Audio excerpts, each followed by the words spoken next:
Kile mfowethu kwazi kwafika ekutheni ngingazazi ukuthi ubani ngaze ngacabanga ukuthi mhlambe kukhona iphunga lenje likhona kumina ngoba bengingafunwa umuntu uyayibona leyo nto bekunzima kakhulu mfowethu kumina ngoba bengithi noma ngingena mhlambe ngizofuna usizo abantu baphakame babaleke uyabona umuntu edla athatha ukudla kwakhe umuntu ecabanga mhlambe ngizomdlela uyayibona Inibingelele kuphi na kuphela kufinye kolombuso njengamanje babukeli beSelect Africa TV emakhaya. Sawubona sikumukele beSelect Africa TV. Sawubona. Select Africa TV. We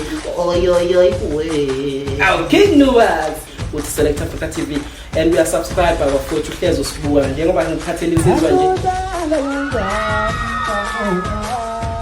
Ngiyangithanda kakhulu babukele emakhaya ngiqhubeke njalo ngibuka amavideo ami.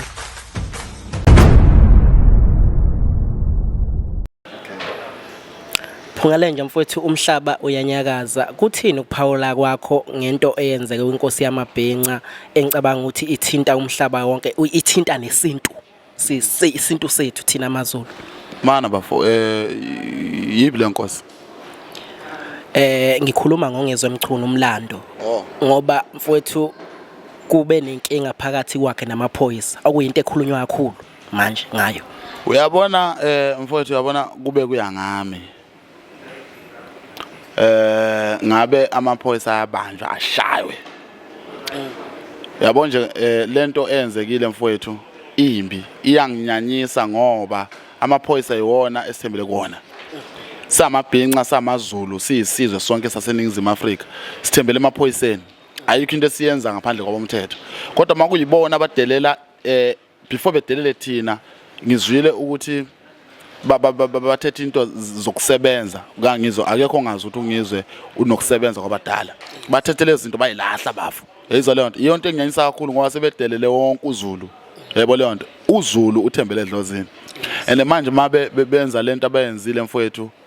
noshaka la ekhona ake nemeneze yebo leyo nto iyanginyanyisa leyo nto mfowethu ngoba kumele siphakame sonke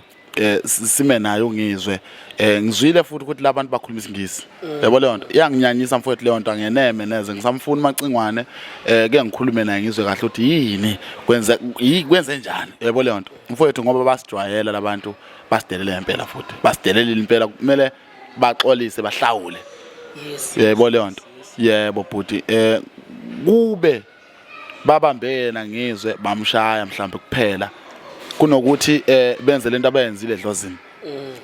hey bafo inginyanyisa kakhulu leyo nto nakhona mfowethu ukushawa nje ubanje ushawe ungenze unganacala angicabanga ukuthi kumqondo right hey bhuti ayike uyabona engakusho mfowethu ukushaywa bhuti kuyinto elikhona kakhulu abake bazame manje ukuphungalenja engakusho abake bazame ukuphungalenja baphela khona ekushayeni izandla yebo leyo nto mfowethu mina ngishayeke angishayeke futhi yabona angishayeke